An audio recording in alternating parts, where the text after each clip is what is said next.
our folks in the National Guard with General Menke. You'll hear Colonel Langer. And then I think what's really important and lessons learned over the last year, you'll hear from the partners who make so many of these things happen, Mayor Carter and Chief Extell, specifically with the Capitol and the Capitol buildings being in St. Paul. That's a unique responsibility that in coordination that's shared. So with that being said, I've spent this week kind of going back to my roots, trying to understand, like many of you are trying to understand, the horrific events that happened on Wednesday, and just to be candid, have continued to become more horrific as we see more and hear more. The insurrection incited by President Trump that descended upon a place where I worked for 12 years, both with members of Congress and with Capitol Police, who I consider friends, and we're grateful for the protection they gave me and my family when we were there.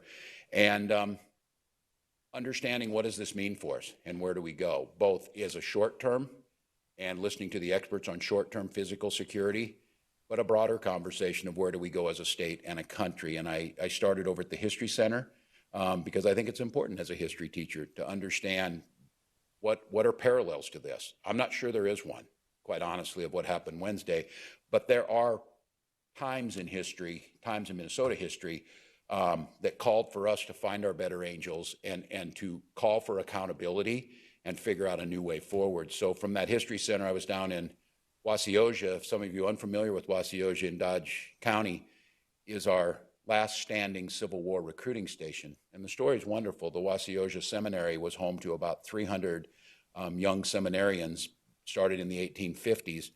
And when the call came from President Lincoln, as all of you know the story, one of my predecessors, Governor Ramsey, was the first to volunteer troops to the defense of the nation. And some of the first ones were those 300 seminarians who walked down the hill to a small stone lawyer's office and signed up. They saw action across the Civil War from Chickamauga to Gettysburg. Of those 300, about 29 came home. There were dozens of Medal of Honors and other awards for the heroism that they fought. And my purpose in going there was to talk about, during those challenging times, how Minnesotans found a way to get through them and how Minnesotans found a way to come together. And then I was up in Duluth to see the North Country Veterans Memorials and hear some stories from Korean War and Vietnam. Again, not a popular conflict and one that caused great social unrest at home, but that had a unifying effect. And it took a while to separate the war from the warrior, but a unifying effect of that we're all kind of in this together. So I wanted to just set the tone for that, but to be very clear with Minnesotans, we take the threats to our capital and to our citizens incredibly seriously. The FBI, as you know, put out a bulletin highlighting the threats to the 50 capitals, but highlighted Minnesota and Michigan. I don't think it's by chance it was those two. And once again, the insurrection incited by the president. I recall and let folks know that the president tweeted at the governor of Michigan, myself, and the governor of Virginia to liberate. That had a direct line to a failed attempt to kidnap the governor of Michigan and an armed insurrection at the Michigan Capitol. I'll also remind folks, on the very day that became public, the president did a rally and criticized and attacked the governor of Michigan. So I want to be clear. There is going to be accountability. We need to figure out how to get through this. We take these threats seriously because they've manifested themselves.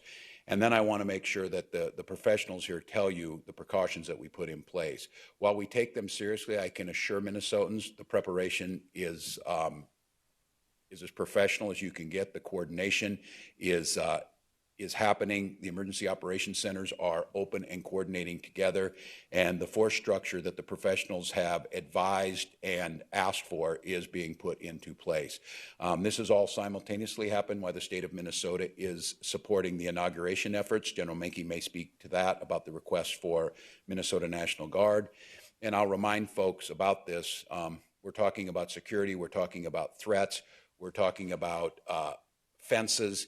We're talking about sending National Guard to the Capitol on one of the most joyous, should be one of the most joyous days in our democracy, the peaceful transfer of power from one elected official to another. And shame on this country if we try and normalize what's happening here Shame on this country if we don't hold those that made this situation accountable. And here in Minnesota, our first priority is the security of Minnesotans, and I feel comfortable that these folks will be able to assure you that that's being done.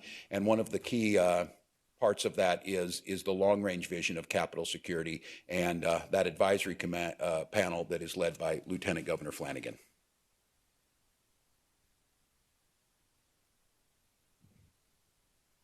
Thank you, Governor. Good afternoon. I'm glad to be in this space with all of you, even as we grapple with this very difficult moment. Thanks to the hard work and the vision of Governor Mark Dayton, the Minnesota State Capitol is a beautiful and historic space where the people of Minnesota can come together in community and work for a better and brighter future. It's the people's house. It's our house. It is a symbol for democracy. And for many of us here, including those behind the cameras, the Capitol is our workplace. Watching the images of the attack on the U.S. Capitol on January 6th, the Confederate flag flown through the halls, the images of white supremacy, and then hearing the threats against our own Capitol, it is a visceral feeling in the pit of your stomach, where many of us were shocked but not surprised. I want to assure the people of Minnesota that we are collaborating with the partners here, the partners who are here with us today, and doing more to ensure the safety of the Capitol and the surrounding area. We are not panicking. We are concerned. We are alert, and we are prepared. And I take this personally. The job description for the Lieutenant Governor in our state constitution is pretty short, but one of my 3 constitutional responsibilities is to chair the Advisory Committee on Capitol Area Security. It is my goal to make sure all of the people who work here or who visit the Capitol complex are safe. That includes in the short term as we face the escalating threats of violence against state capitals across the country, and in the long term as we discuss how to balance safety and accessibility so that Minnesotans know that their state capitol is a place where they can gather without fear. This is your house, and you should feel safe in your house. And with that, I will turn it over to Mayor Carter. Thank you.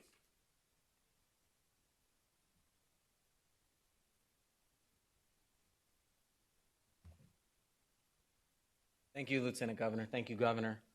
Thank you all who are here with us today. I'm St. Paul Mayor Melvin Carter, and like everyone here, I've spent the last week and a half in very deep reflection about how we could be at the place that we're at, how we could wake up and turn on our televisions and see those images the Lieutenant Governor was just talking about of insurrection at our state, at our nation's capital, how we could be at a place where people could not only mob the nation's capital in response to a call to incitement and insurrection from our President of the United States, but how they could get inside those walls, how they could breach those walls with the Confederate flag, a symbol that has forever in our country been a symbol of hate, a symbol of divisiveness. How that flag could fly in that building when it didn't even fly in that building during the Civil War. One of the things that I've learned about the COVID crisis over the last year or so is that it hasn't necessarily created new crises for our community. That the people who we look at now and say they need better access to health care, needed access to health care before that. That the folks in the past year who have had extreme housing insecurity, were largely housing insecure before that. That the people who lost their jobs as a result of it were living in vulnerable economic situation before that. That the people who have reached out and who have cried out to make sure that we in our country are pursuing a new approach toward public safety. Those folks knew that that was the case, that that was the need before 2020 ever started. In the same way, we have to approach the insurrection at our nation's capital last week with the same understanding. That what we saw last week was the blossoming of flowers that have been planted and watered very intentionally, that have existed in our country for a very long time. As devastating as those events were, as saddening as those events were, particularly to see them sanctioned, to see them encouraged, to see them egged on by folks who fashion themselves as our nation's leaders. My prayer and hope is that we use those events to force ourselves to come to terms, to force ourselves to come face to face, to force ourselves to put on the table something that we have known for too long has existed beneath, just barely beneath the surface in our country. I spent this past week hearing from community members who are heartbroken by those events and who are traumatized and afraid because of the news reports that we've seen about specific activities and hopes to threaten both our capital and Michigan's capital. I spent this last week engaging with the governor quite a bit, with our federal representatives, and with law enforcement partners to ensure that we both understand what the threats are that are being posed against our community and that we stand prepared to meet those threats. I share the governor and lieutenant governor's confidence that our law enforcement partners, our St. Paul Police Department, our state troopers, our National Guard, and all of the partners who will work together have the capacity and ability, as they've shown time and time again, to perform our dual missions of protecting the right of Americans who choose to peacefully protest, to peacefully exercise their First Amendment rights, and to share their beliefs about the country that we ought to be building, while separating them from those who seek to do harm, who come into our communities to do harm to lives, property, and livelihood. We are concerned with the security of our state capitol, and we're prepared to secure our state capitol. We're concerned with the security of our surrounding neighborhoods, which, as we know, the neighborhoods that surround our capital are very diverse. They're very multilingual. They include a number of new Americans who want to know as well, as we secure the state capitol, what happens if folks move into our neighborhoods. I have the highest level of confidence in our police chief and in our law enforcement leaders who are working together, that we will meet the challenges of this moment with a high level of coordination, with a high level of cooperation, and with a high level of preparedness that we will need to secure, again, not only the capital area, but our surrounding neighborhoods as well. We have work to do over the next week to ensure that's the case. We have work to do over the next lifetime to ensure that we don't just get back to the starting place that we were at before the Capitol was breached in such a disgusting manner, but that we finally, as a country, as a community, as a state, as a city, take the deep action that we all know is necessary to build our country forward in a way that says that hate, that divisiveness, all of those isms, and the fear that drove those people to take those actions in our nation's capital last week and have driven people across our country, that it must be addressed, it must be resolved, and we must, in one clear voice, as Americans, speak up and share that those first three words of our democracy, we the people, are words that we take seriously. And when we say them, we mean all of us. And with that, I'd like to invite and introduce our State Department of Public Safety Commissioner, John Harrington.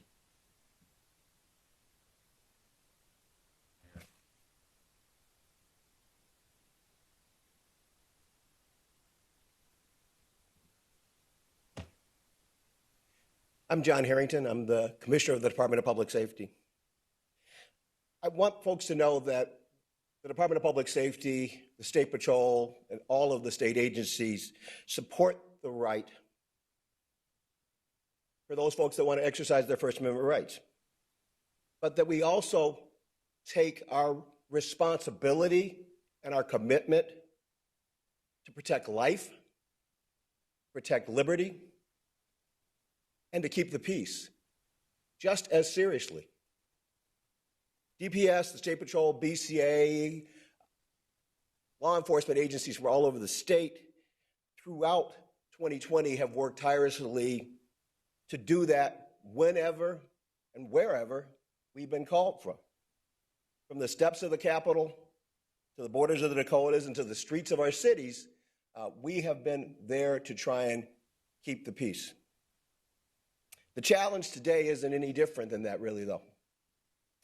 We stand today ready to protect the Constitution and the law of the land that says that we have had and will continue to have a peaceful transition of power. We stand ready to protect the people's house here in Minnesota. We stand ready to protect the people's elected representatives, whether they are at the Capitol or in their home districts.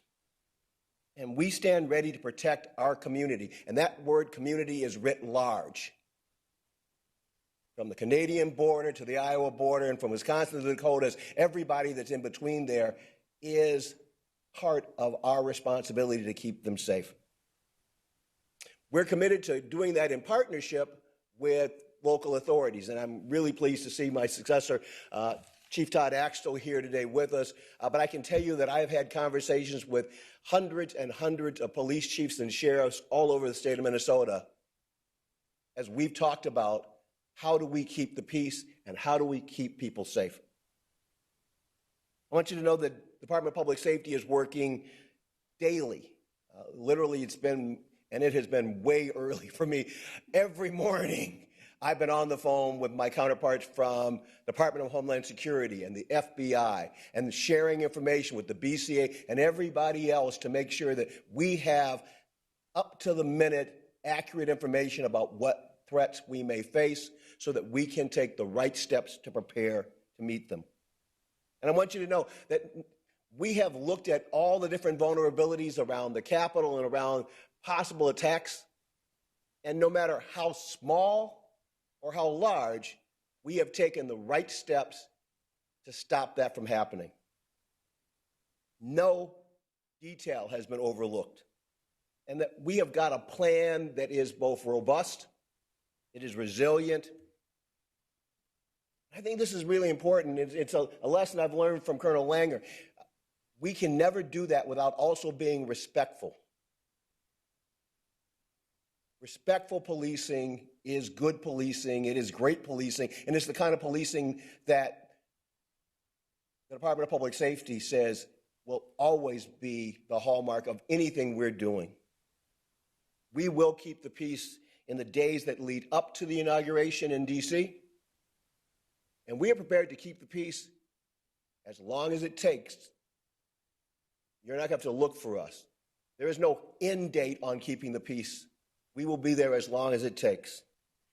It seemed important to me as I was thinking about this press conference today to reflect that today is Dr. Martin Luther King Jr.'s birthday. And I think about the words that he said when he said that darkness cannot drive out darkness. Only light can do that. Hate cannot drive out hate. Only love can do that. I would remind folks who are coming to the Capitol that words do matter. I I want them to think about the words they choose when they do come to the Capitol. And I want them to think that if they really want change, to take that lesson from Dr. King to heart. To all of those who have and will come to the Capitol to speak their piece, we will be here to make sure that your voices can be heard. But I want there not to be any mistake that if you come to the Capitol with criminal intent on your mind, if you come to the Capitol to commit violent crimes, we will stop you. We will hold you accountable. Our state capitol is a safe place. It is the people's house, and we at DPS are resolved to keep it that way. There are still no credible threats to the Minnesota State Capitol. We have a plan that involves State Patrol and DNR and St. Paul Police and Ramsey County and literally as many agencies as we could bring together. And we've been joined by General Menke's Minnesota National Guard. It's a really solid plan. It is one of the best plans that I've ever been party to. And I've been part of some big plans in the state of Minnesota. I am very, very comfortable. I want you all to be comfortable and assured that there has been nothing left undone to keep the Capitol safe. And the hallmark of that is the Minnesota State Patrol. And at this time, I would welcome Colonel Matt Langer to the podium.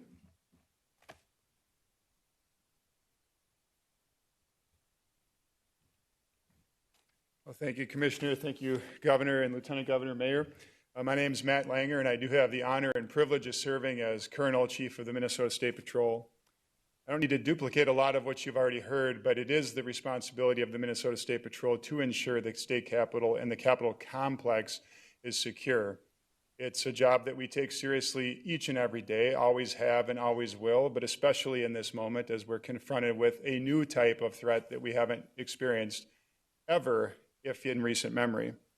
The state troopers, the Capitol security officers, our dispatchers, our support staff that come to work here every single day take their job incredibly seriously. And over the past couple of weeks, they've really amplified their work and the coordination in light of the threats that you've read about publicly, both to the nation's capital and closer to home here in Minnesota. The result is we've had great planning by excellent people and truly remarkable coordination. And as I stand here today, I echo the Commissioner's sentiments that I'm comfortable with the plan that we have in place to keep the state capitol, the complex, and the surrounding area in St. Paul safe. The result is we have the right people in the right place to maintain safety. I really want to pay particular attention to when I talk about the coordination, calling out some, but not all of the agencies that have helped us, because in Minnesota, as I've said before, none of us are agencies big enough to do the work of public safety alone. It wouldn't work. And what we've seen over the past couple of weeks is what I've known throughout my entire career, that the coordination that happens in this city around the Capitol and in this county between the State Patrol, the St. Paul Police Department, the Ramsey County Sheriff's Office, the surrounding law enforcement agencies, our partners at the Department of Natural Resources with their conservation officers. Every single time we call, they come and they plan and they bring their best and their brightest and they dig in, roll up their sleeves, get to work, and they assemble a plan that when executed works every single time. I also want to thank the Capitol Complex stakeholders, because whether you work at the complex, you come here to legislate, or you come here to visit, there are a lot of people that do business on our Capitol Complex. Citizens, employees, lawmakers, and everyone in between. They've been incredibly patient. They've been very understanding. They've been very helpful. And we can't do our job without their support, so I want to thank them. You will see some traffic control around the Capitol that will be a little bit different in the coming days. We're working hard to not inhibit people from doing their business, but we also want to maintain safety around the Capitol. You'll see additional security. You'll see additional troopers. We encourage you to say hi to them. They'll say hi back. It's a friendly interaction, as the Commissioner spoke of. It's not a military police force here. We're here to keep the peace and to be very reasonable in our approach, but yet to also have a very hard line against violence and other criminal activity, because it's our job to ensure that that does not happen here, but that we do it in a way that is known by the State Patrol with our core values in mind. Last but not least, I want to remind everybody, it's so simple, but it's so true. If you see something, say something. There's a never-ending stream of chatter and information coming in, but every single time that one tip that comes in from a citizen that sees something and they just don't think it's right, or they heard someone say something and they just have an angst about that, please let us know. Call your local police department, call 911 with those tips. It's critical, and I can't say it enough. If you see something, say something. We want to know about it. One of the other partners that's been just so instrumental in our work throughout the year, and especially right now, is the Minnesota National Guard. It's my honor and privilege to bring up our next speaker, General Menke from the Minnesota National Guard. Thank you.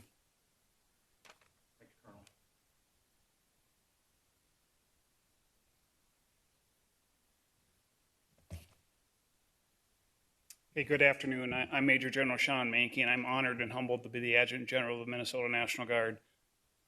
I would like to start out by saying the violence and destruction in the U.S. Capitol last week was an attack on our nation's Capitol building and our constitutional process.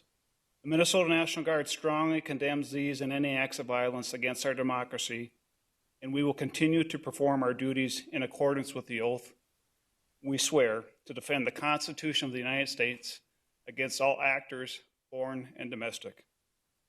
We are not unfamiliar to protests here in Minnesota. We have seen many peaceful and powerful demonstrations that were trying to send messages and make changes.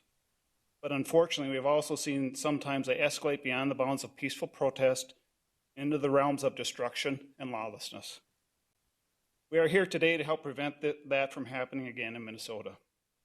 We will follow lawful orders from civilian leadership, support civil authorities to protect lives and property, and ensure public safety in accordance with the law. The Minnesota National Guard is activating members of the 257th Military Police Company to assist state and local law enforcement. This activation is flexible in nature and can scale as needed based on the threats and the situation on the ground. We have been actively coordinating with the Department of Public Safety, the State Patrol, the City of St. Paul, and other partners on how best to protect our state capitol from potential harm. In addition to this state requirement, the Minnesota National Guard has also been asked by the federal government to participate and support the presidential inauguration in Washington, D.C. We have answered this call, and along with Governor Walz's approval, we'll be sending over 850 Guardsmen to support the missions in Washington, D.C. All of this is in addition to the support that we do in COVID testing, long-term care facility support, as well as training and executing our federal mission with deployments across the globe. Our Guardsmen are active members in your community. We are part of it. We live here, we work here, we go to school here, and we serve here. We are ready and committed to the greater good of Minnesota and proud to serve the safety of our citizens and serve in the continuance of democracy. It's my pleasure to invite Chief Todd Axtell up here, the Chief of Police for the St. Paul Police Department.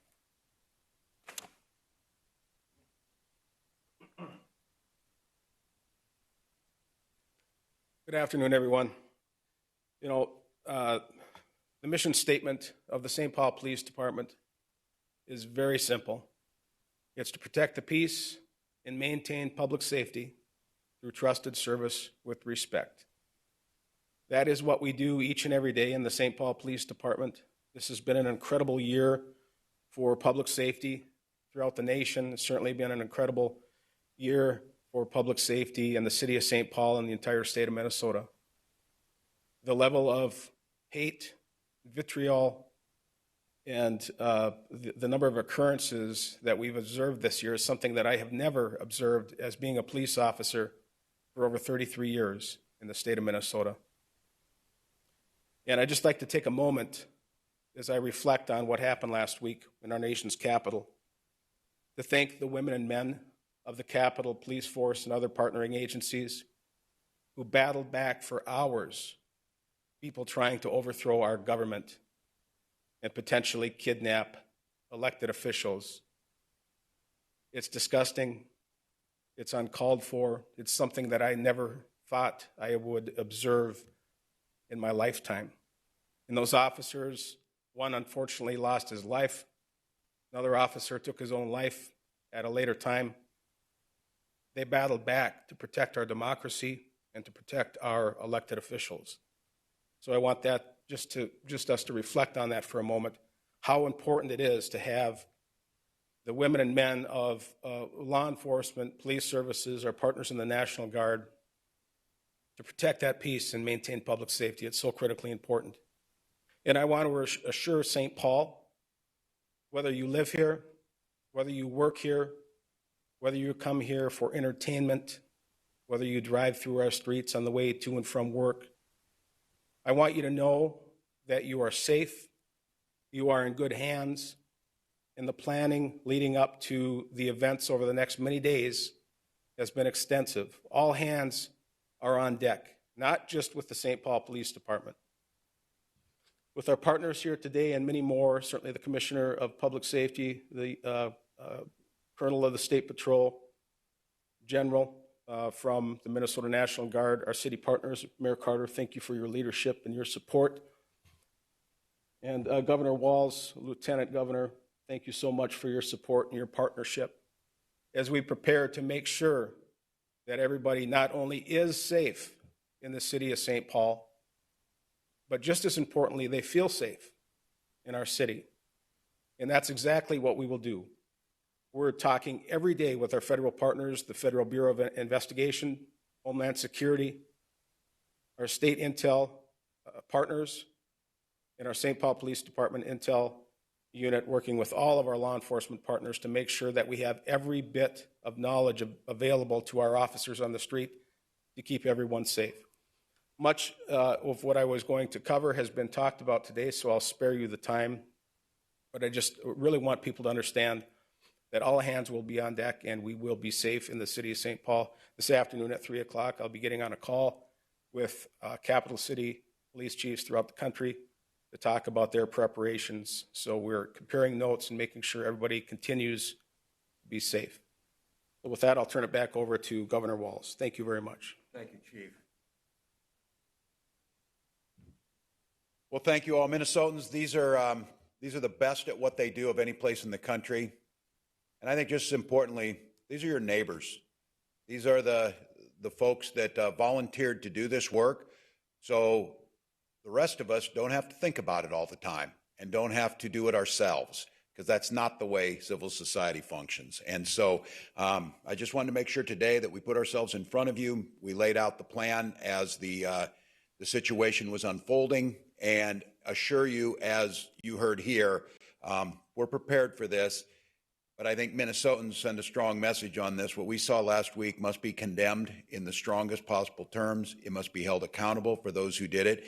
And my purpose of going across the state was to recommit all of us to figuring out a way through this. And I really appreciate the words of Commissioner Harrington from Dr. King, that we've got a lot of work to do, but we do it with finding that commonality. We do it with finding that decency. We do it with finding that care for our neighbors. So with that, I'd open it up for questions to any of the folks up here. Governor, you started this news conference over here. You started this news conference by saying the FBI had marked Minnesota's capital as a threat. Commissioner, then you followed that up by saying you don't have any credible threats. So was that FBI mention of the Boogaloo movement deemed not a credible threat?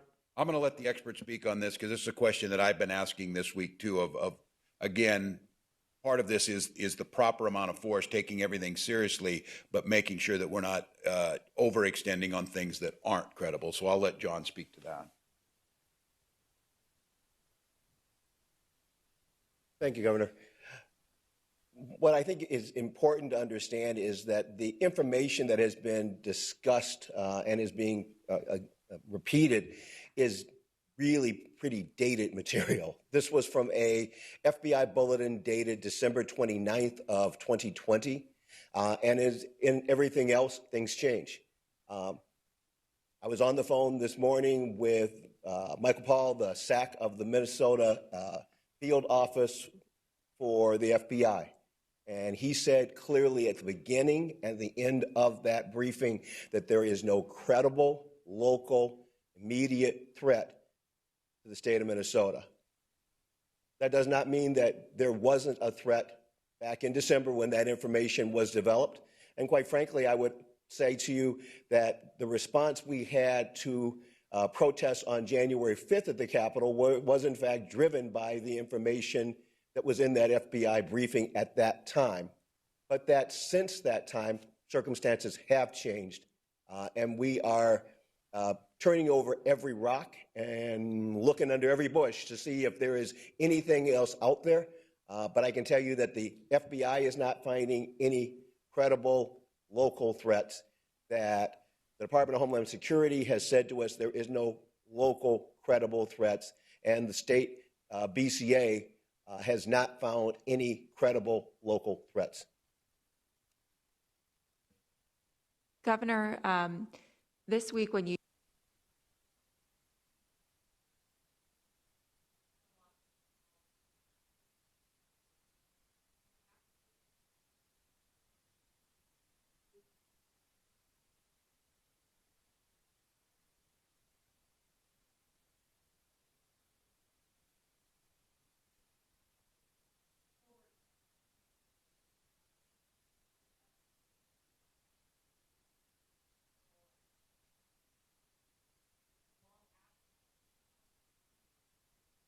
Yeah, the question being the simultaneous budget requests on security for the use of the State Patrol. We're talking with the incoming administration about federal support for National Guard when we use them, not only in security missions, but for missions in long-term care, the way they've helped us with that. And I think what it signals to me is I'm not telling anyone here anything they don't already know. There's going to be some big events come up this year in Minnesota, and not least is the trial of George Floyd's death. And I think we're starting to see these are complex operations. They're expensive. It's about making sure that we're right sizing. And again, we can't err on the side of having too few people. You have to err on the side of having too many. So I think what it signals is it's just a prudent understanding that the situation has changed. I think, again, listening to the folks speak, shocked but not surprised, the accumulation that happened last week. And we know that there's folks from Minnesota traveled to be a part of that. So I don't think it just goes away. But yeah, I think it signals that. And it just signals the fact that I've asked an awful lot out of these agencies, as I'm sure the mayor has asked out of his. And that costs money. So we're gonna ask the legislature to help us with that. With so Governor, I was wondering if you could explain, or somebody up there could explain, the actual rules and the laws around carrying shotguns and rifles, long guns, both at the state capitol and in other areas in public, which would include the governor's residence and the streets of the city of St. Paul. I can answer that with respect to the Capitol complex, but I might look to the chief to answer that if there's a nuance related to city ordinance or other things that he wants to add in. I can tell you within the state capitol in Minnesota, long guns are prohibited. It's been that way for a long time. The Capitol's building is closed itself right now, but within the complex of the Minnesota State Capitol, there are no additional restrictions beyond, for firearms beyond which are anywhere in the state of Minnesota. So to your question, as I understand it correctly, if you have a long gun or a shotgun, if you're carrying it, you need to have a permit to carry, regardless of if you're on Summit Avenue or on the Capitol complex itself. Within the Capitol building, those two particular weapons, long guns and shotguns, are prohibited.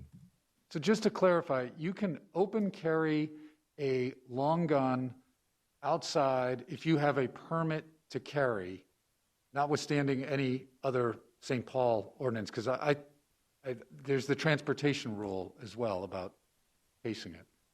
Right.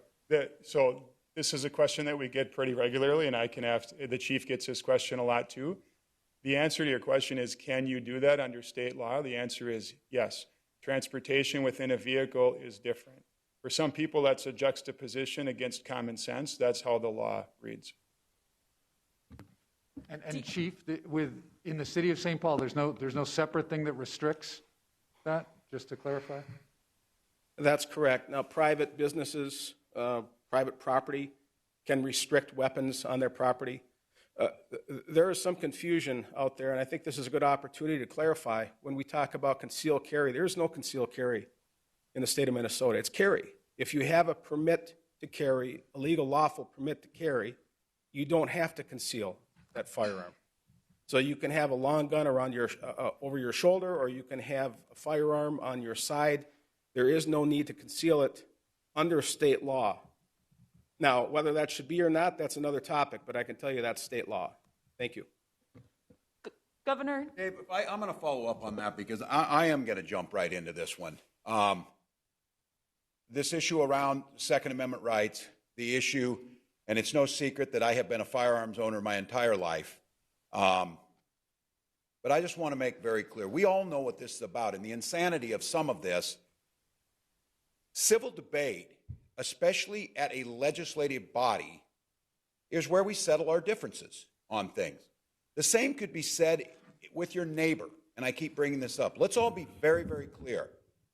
In the midst of heated debates, especially around a presidential election with false claims of voter fraud and tensions running high, you're not carrying that weapon about a freedom or a statement. You're carrying it about intimidation. And I just want us to all have that conversation, that just because you have the right to do something doesn't mean you can. I've used this countless times. You have something about a fence dispute with your neighbor and you go over and knock on the door to talk to them. That's what neighbors do. They talk and get this out. You may not even be happy about it. You walk over there carrying an AR-15, the situation is different and the conversation is different. And it's just you have the right and a constitutional right to have that firearm, which I served 24 years in the military to defend. Doesn't mean you should be doing it. You have the right to own a chainsaw, but you shouldn't take a running chainsaw into McDonald's just to prove that you have the freedom to do so. It puts other people's freedoms at risk. It puts other people's ability. So I just want to be very clear about this conversation, and I would check with these folks. The state of Michigan has a Republican House and a Republican Senate, and they changed their rules. For goodness gracious, this is not something that inhibits your ability to purchase, own, shoot, or do whatever you want to do, but in the middle of a heated political debate on public land where other people come, to carry that thing in a reckless manner is meant to intimidate. That's why you're doing it. Because you have the legal right to buy one. You have the legal right to carry one. But why in that space are you bringing it? Now, again, not to express that. You know why you're bringing it. And so I would like maybe the Lieutenant Governor, this is a question that will come up in the advisory committee on Capital Area Security. And I would encourage a robust conversation about this. And I would note, we wanted to have a robust conversation about some of these things last year, but one member of the Senate said, I'm not interested in it, and it never had a hearing. So after we saw in the United States Capitol, and when we see firearms, whether it be in front of my house or other members of the legislator's house or the Capitol, we need to have that conversation. So, Lieutenant Governor. Thanks, Governor. And I would just say that this is a conversation that's been going on for a very long time, and it's a conversation that we need to have again. My understanding is that there are 2 capitals where you can carry a firearm. That's us and Montana. And in Montana, you have to open carry. You cannot conceal it. So we are overdue for this conversation. I know on the Advisory Committee on Capital Area Security, we will have this conversation. Senator Dibble, who serves on that committee, has brought this up, and I think it is time to have this conversation, especially as we're sitting with our leaders in law enforcement who are doing all they can to keep us safe and to keep the folks safe who serve in the legislature, but the folks who come there to advocate on causes that they care passionately about. People should feel safe in the Capitol. And what I would also just mention is, as a former member of the Minnesota House, one of the changes that was made due to public safety was to put troopers in the gallery whenever House members were on the floor, because there are risks, and I think we are ready to have this conversation.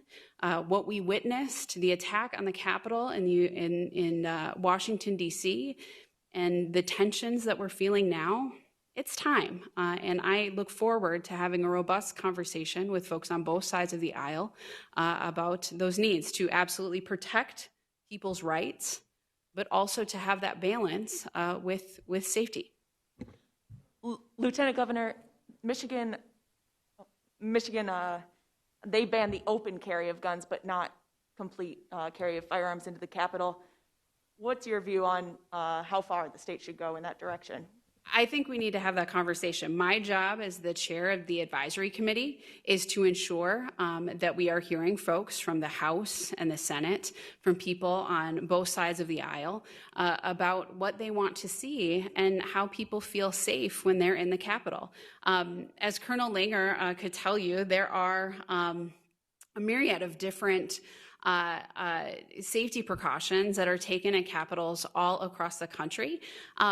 I think we are just overdue for a more intentional conversation. We are responding here with our leaders in law enforcement in the short term, and our role as the advisory committee is to have those longer term conversations about what needs to be physically in place, both at the Capitol building itself, but in the Capitol complex overall, and what are the things that we should change in statute to ensure people's security. So I will absolutely convene those conversations, and I know that we can have those conversations in a way that are thoughtful and respectful, that put the rights of Minnesotans first and foremost, but also in a way that we can talk about what it truly means for everyone who comes into this house to be safe.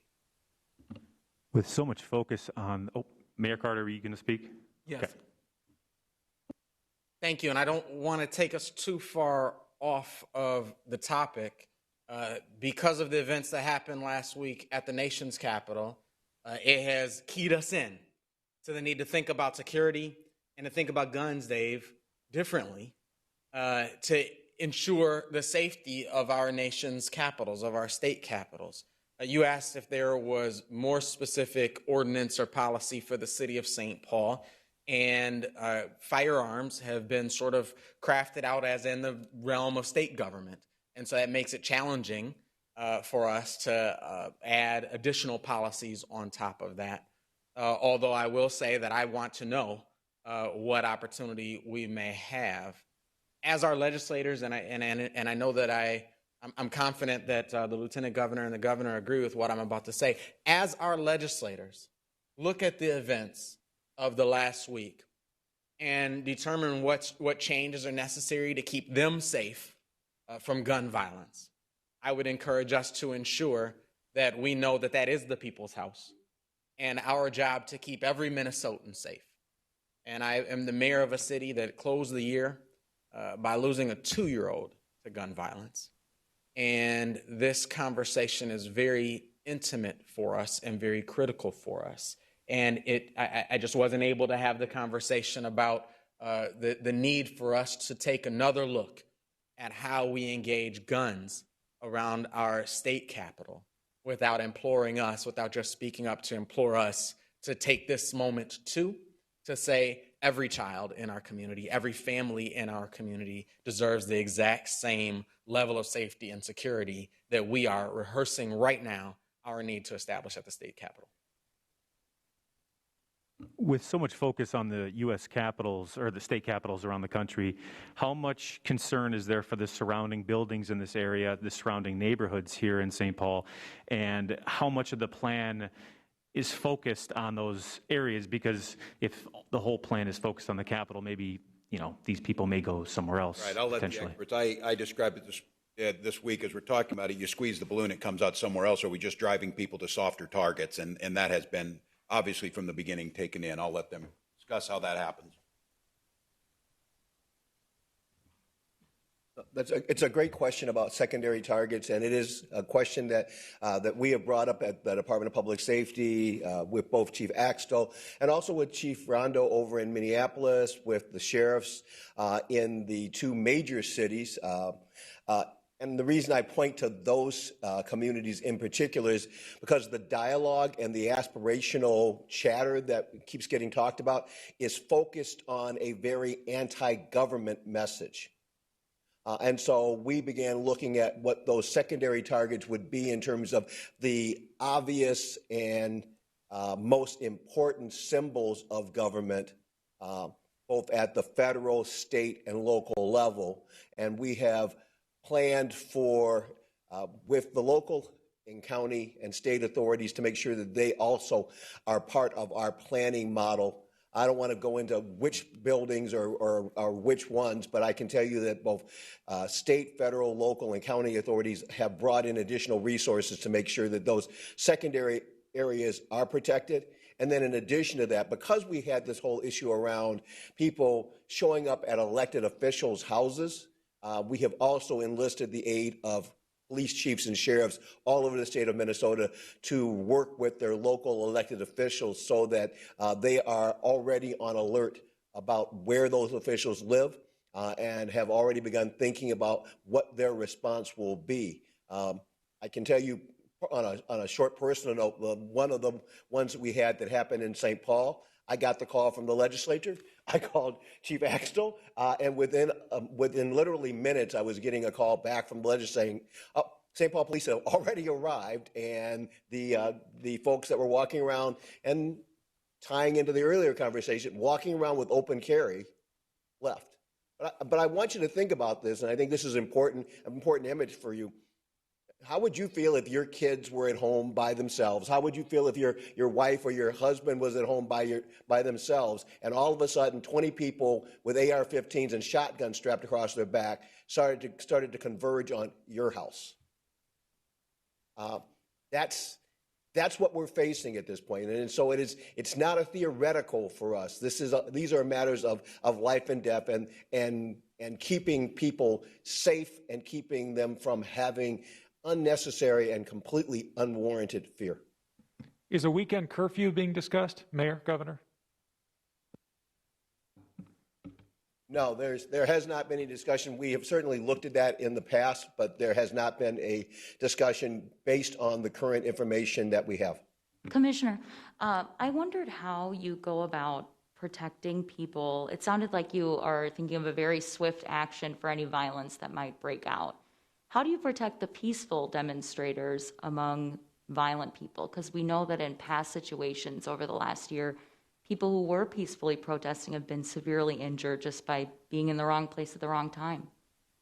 So the question is, how do we protect the peaceful demonstrators? And I can tell you that Colonel Langer is, unfortunately, his folks have had way too much experience with doing this. So at the Capitol, when we have had protests and counter-protests, we have seen peaceful protesters encircled by a countervailing argument, and they have been pushed and shoved and yelled at.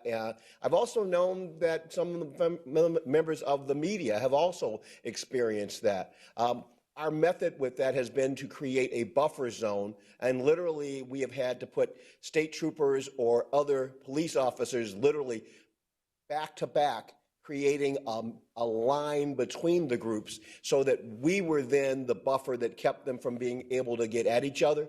The other way that we've looked at doing this, and that has been somewhat successful, is to actually create, for want of a better way of describing it, free speech zones, and designating particular areas with a gap between them so that the groups are not immediately adjacent to each other.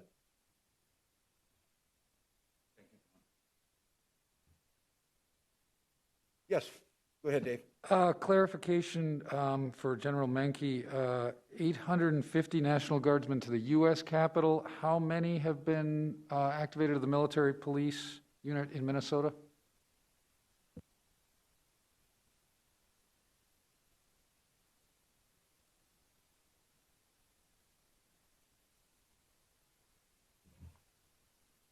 We are mobilizing the one MP company right now, but we have other elements that are ready to go, I guess, if needed. It's all based on the threat that we see that comes in, and what's going on the ground will allow us the flexibility to make that decision if, in fact, we need to bring more in, or if, in fact, we can let some go. And to remind people, how many in a company? There's about 100, a little over 100 in the company.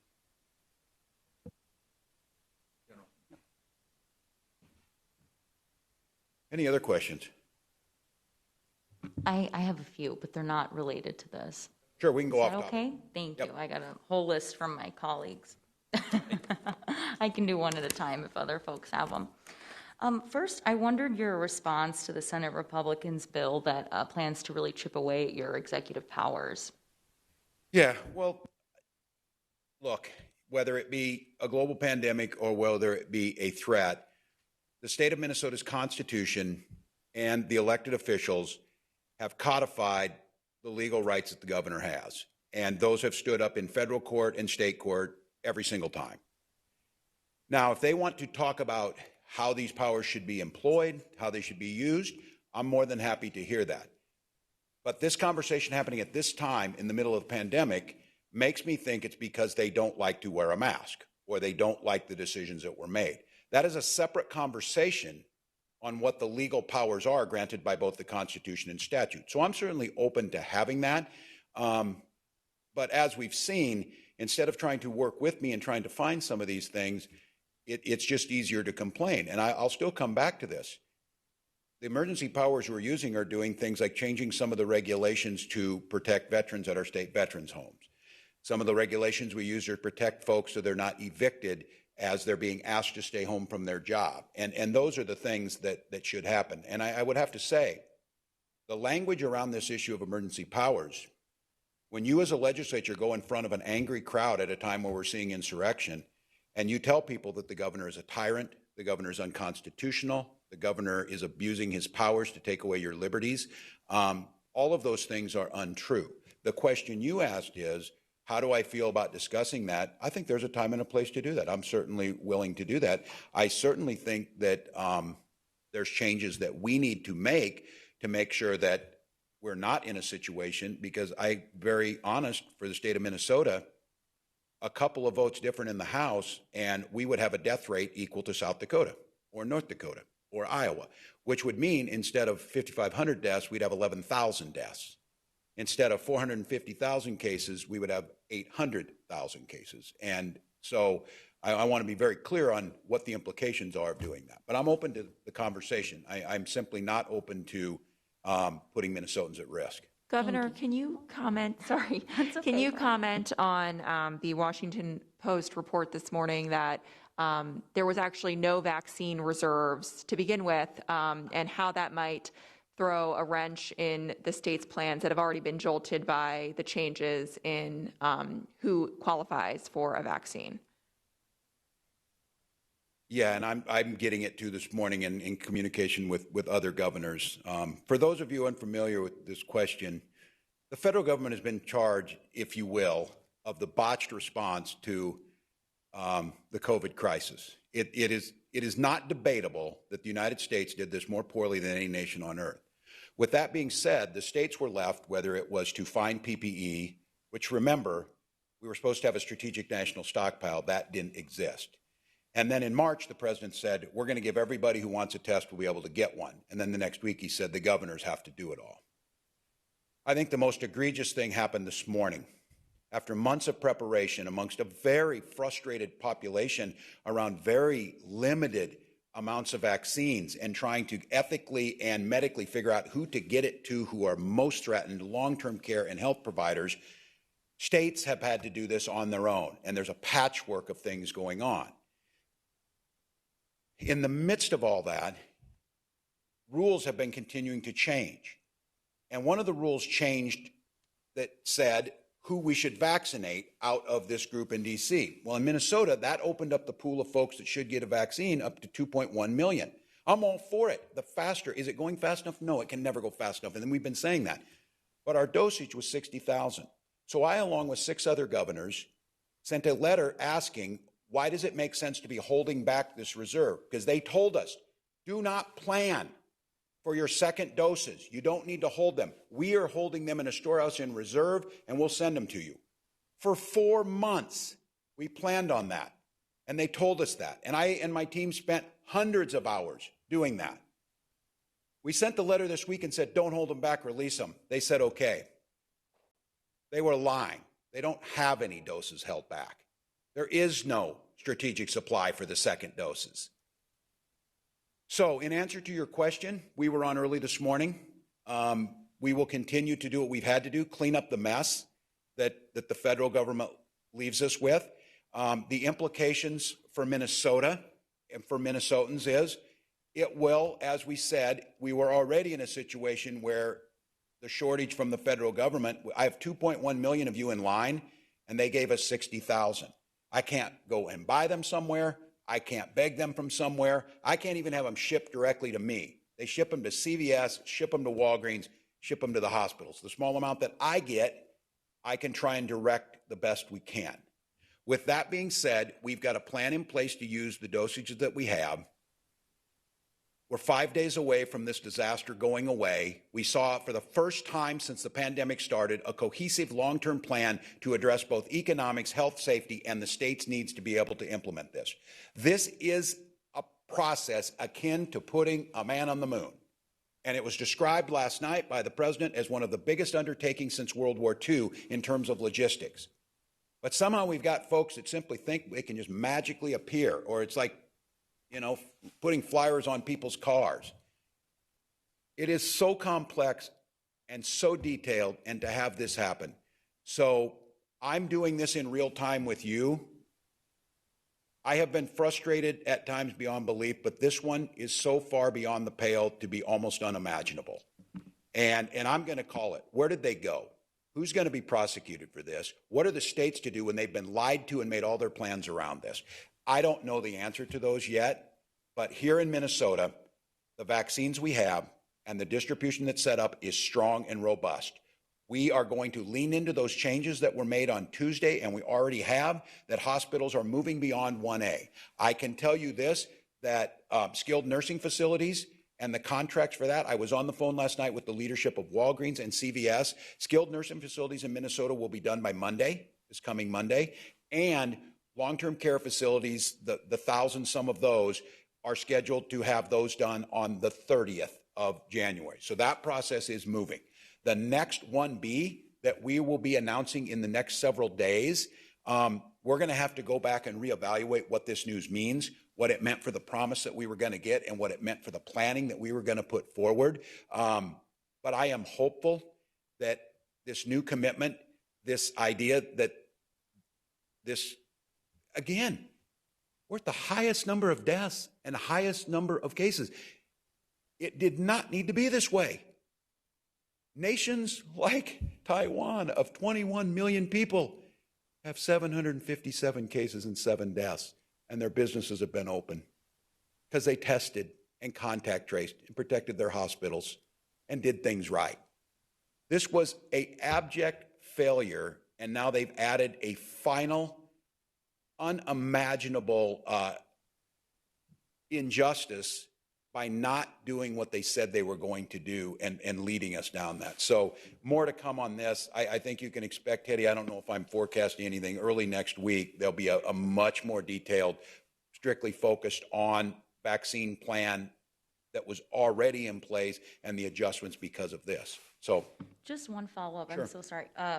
With all those challenges, are you concerned that we don't have enough vaccine in our state for people to get their second dose? I'm not sleeping because of it. I am certainly, yes, I am deeply concerned. I do have confidence in the data system that's set up and some of the things that's happening for that second dose. I think I would remind people, especially what it does with the Pfizer and the Moderna, there's not a lot of research around the efficacy of what happens if you don't get that second dose in a certain amount of time. It certainly looks like, and it was more AstraZeneca that did some of that work, that you are protected to a certain degree after that first dose an extended period of time. But the way I understand the science behind this, whenever you get that second dose, you do have immunity. So it's not as if we wasted all these first doses, and if they don't get them in 21 days, all of those are for naught.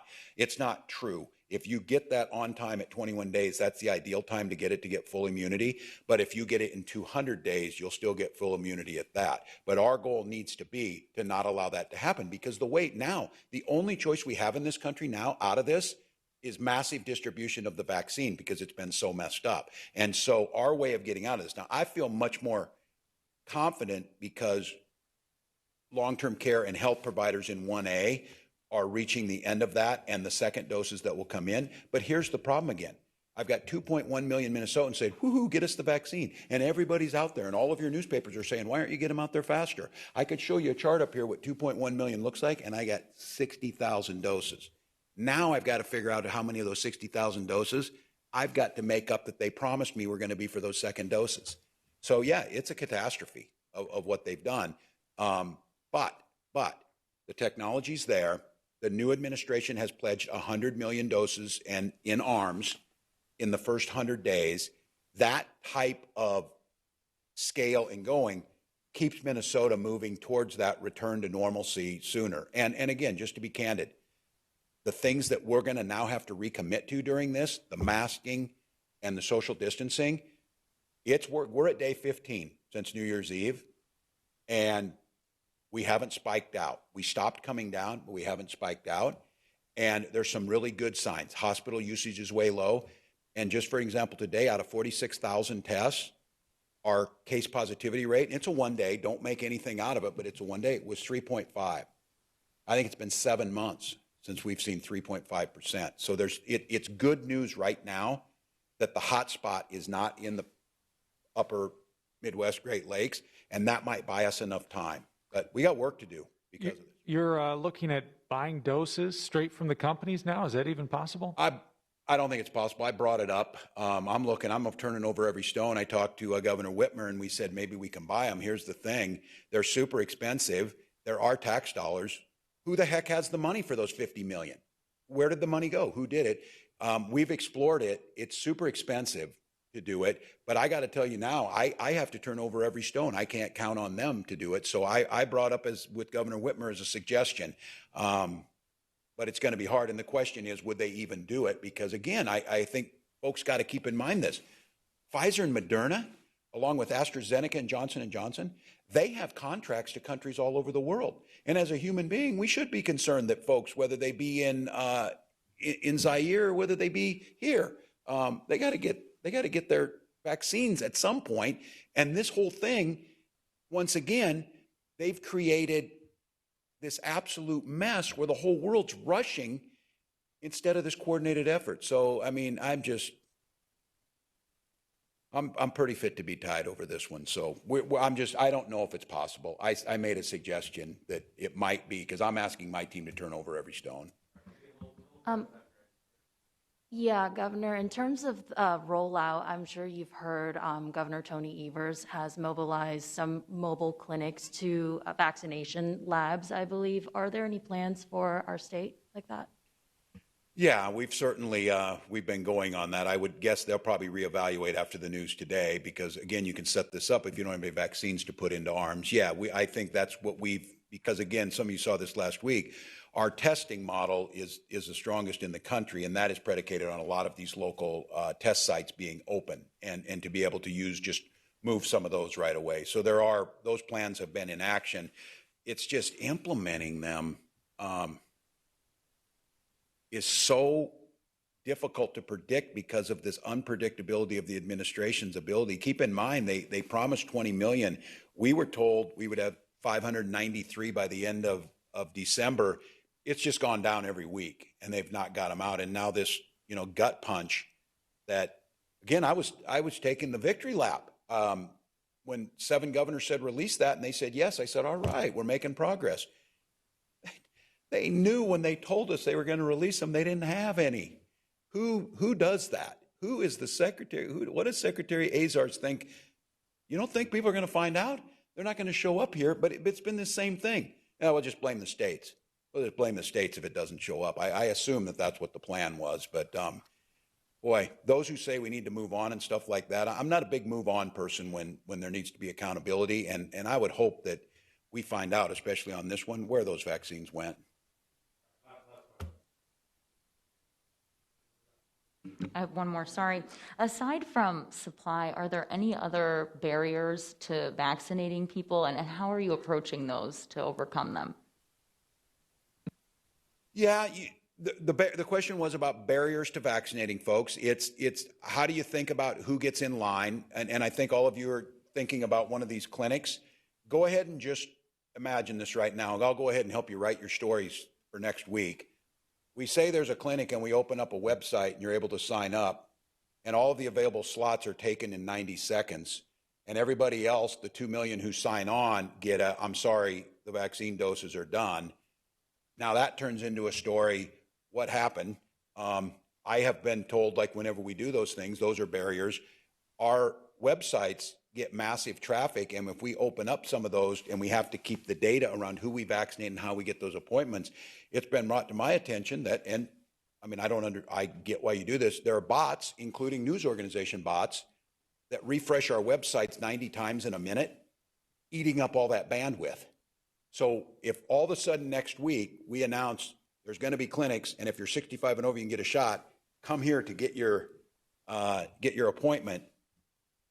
In Florida, they just said, just show up. So you had seniors at 3 a.m. sitting outside and they didn't have any vaccine. So yeah, there's barriers. But what I will tell you is the thoughtfulness that's gone into the planning. I oftentimes think that gets lost over, and people will make well-meaning suggestions.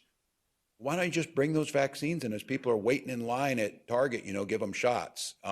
They mean well. They don't understand all of the logistics that goes into that, and especially when we're dealing with a highly a shelf life that's so short on these vaccines. And the problem with with some of the vaccines is once they come in 980 increments, and you have to use them all, so you have to plan accordingly because you don't want to waste any. So we've taken up some time here, and it's about the security. I'm glad you've gotten into this. We've had the vaccines now approved for 32 days. The country needs these. The sense of urgency around them is great. The obvious catastrophic failure of getting them out is becoming more apparent. But much like testing and much like PPE, we can't spend much time just complaining about it. There'll be a time for that, and I'll do plenty of it to the federal government. But we got to figure out the fix.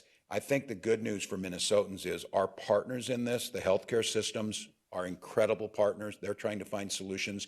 And I have to be candid with you. After I talked last night to the leadership in Walgreens and CVS, I felt better. But this is for all of you on this data piece of this, where how did Minnesota drop from 12th to 25th?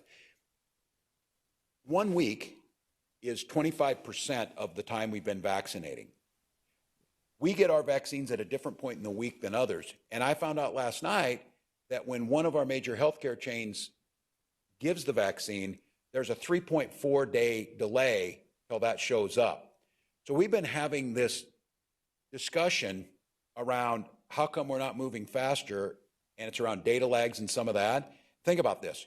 Spending our time thinking about that, when I find out today that the 50 million doses that were promised and that were in reserve for the second dose that we've been planning on for 6 months didn't even exist. So I have to be candid with all of you. We're doing the big step back, reevaluate it all. But I think once again, I would end with this.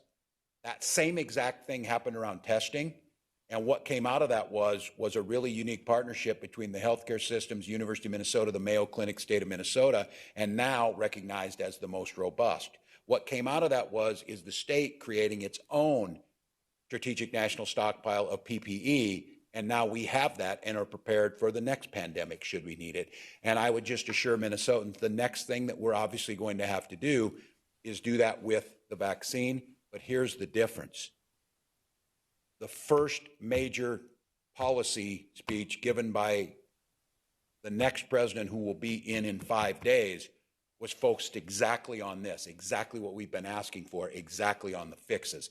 So I think from a Minnesotan perspective on this, you can feel confident that we will get this, but I would ask you again, you're gonna have to be a little patient because there's things to be done. So we'll be safe, stay safe this weekend, Minnesotans, continue to mask up, and we're just 1 day closer to spring and 1 day closer to the end of this. Thank you all. Yeah, I'm pretty disproportionately angry about this latest thing. I'm going to try and tone that down.